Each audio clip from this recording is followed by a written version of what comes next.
actually share the advice that someone gave to me when I was in middle school that to this day I still consider the single best advice I've ever been given, which says a lot because I've had so many amazing people in my life pour into me, mentor me, share with me, coach me, and give me great advice. But I had a middle school coach tell me that the secret to everything it is that we're pursuing in life, the secret to high performance, the secret to productivity, the secret to happiness and fulfillment, the secret to really anything that we ultimately covet is finding your strength zone. And he said your strength zone is finding what it is that you really love to do, find what it is you're naturally pretty good at, and then find where those 2 points intersect. So find what you love, find what you're passionate about, find what you have some natural talent in and you're pretty good at, and then find where that line crisscrosses. And for me, as you guys have already heard, that's been the game of basketball. Now, that exact point of intersection has changed a few times in my life. You know, like I said, it started as a player. I just was in love with the game of basketball from the first time I had one in my hands, and I was fairly decent at it. Again, one of the things I find so interesting is anytime we make some type of comparison, the most important part of that is the reference point at which you use. You know, if you compare me to NBA players, then I'm not a very good basketball player. If you compare me to the average person that ever picks up a basketball, I'm actually in the upper 1% because I played college basketball. So that reference point is important. So when I say something like I was fairly decent at it, that's because I tend to always compare myself to kind of that upper echelon. I compare myself to the best of whatever that is. And I usually fall towards the lower end of the best of whatever that percentage may be. So I'm not saying it to be self-deprecating. I was and am a very good basketball player by all, accounts and purposes. But so the first part of my life, that intersection was as a player. I was pretty good at it and I loved it. When it got to the point that I was no longer good enough to play basketball professionally after college, well, that point of intersection had to move. And that new point of intersection was being a basketball performance coach. Again, that was something I was really interested in, fascinated by, and really passionate about. And it was also something I was pretty good at. Both of my parents were elementary educators, so I've always been fairly good at the ability to communicate and articulate and to teach and to coach and to share my perspective and point of view. And because basketball and performance training was something I was really interested in, it was something I was pretty good at. So that was that point of intersection. Then when I started to reach burnout and not love being in the gym 10 to 12 hours a day, wanted to do something different, that point of intersection shifted again to being a corporate keynote speaker. But it's still checking both of those essential boxes. Being a motivational speaker, if you will, is something I'm really passionate about and absolutely love doing. And because I've worked on my craft, it's something I'm pretty good at. So I've stayed true to that. Even though the point of intersection has changed, the iteration has changed, I've stuck with that recipe. And for me, I'll continue to stick with it. If I wake up 10 years from now and being a corporate keynote speaker no longer, fills my cup, then I'll find something else to do. But I can promise you it will still have those two threads.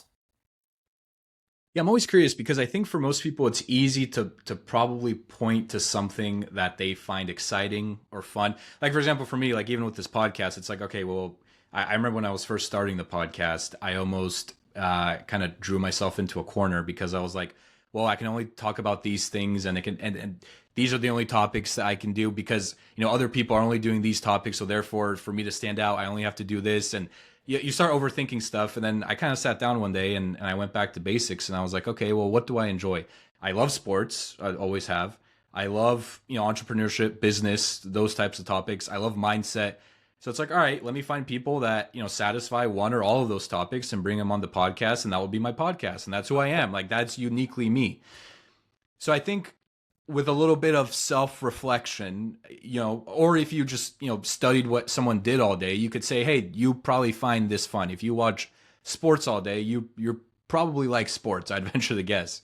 Yeah. I think it's a little more difficult for people to understand what they're good at and what signals to look for that would point them to say, hey, you're good at this thing, because we don't always receive feedback from others. And that's certainly, I feel like, at the apex for finding out what, kind of the first signal that we go towards to see if we're actually good at something. So like, from your experience, like how can people start to think about, or, try to identify things that they're good at?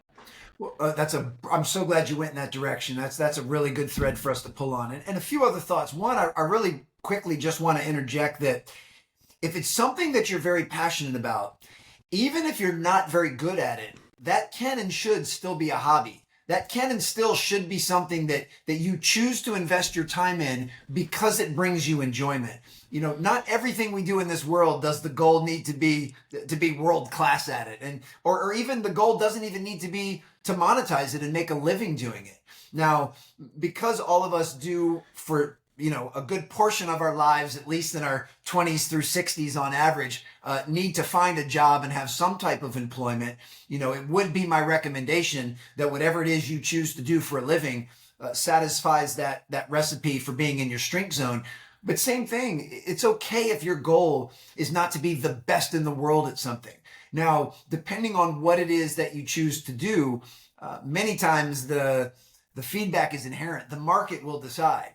Like if you choose to pursue being a professional basketball player, well, then the basement of that is you have to at least be good enough to make one of the professional leagues where someone will pay you money to play the game of basketball. It doesn't matter how much you love the game. If you don't meet that minimum requirement, then you're not going to be able to be a professional basketball player.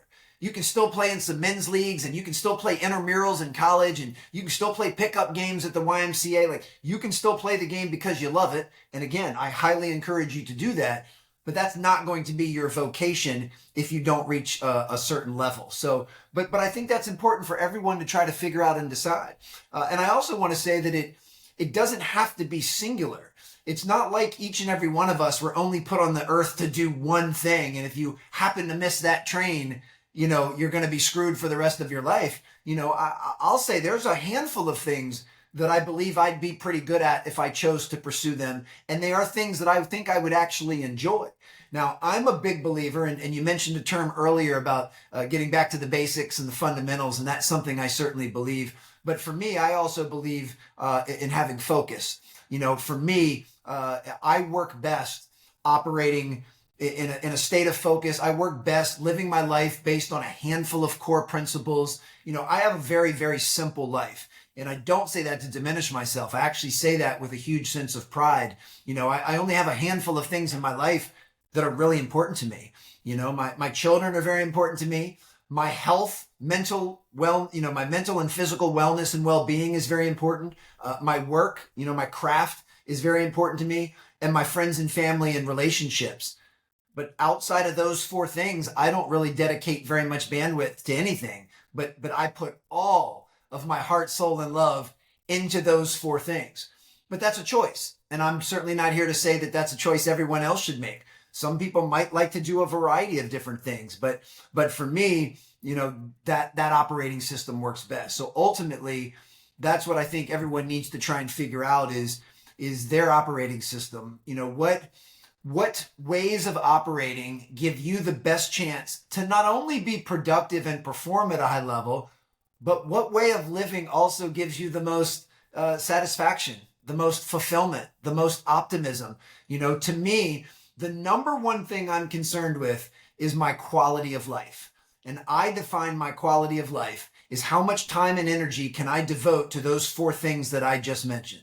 How present and how much time and energy can I devote to my children, my family and friends, my vocation, which is professional speaking, and to my own, let's just call it self-care. My sleep, my working out, my nutrition, that stuff is really important to me. And it's stuff I really enjoy.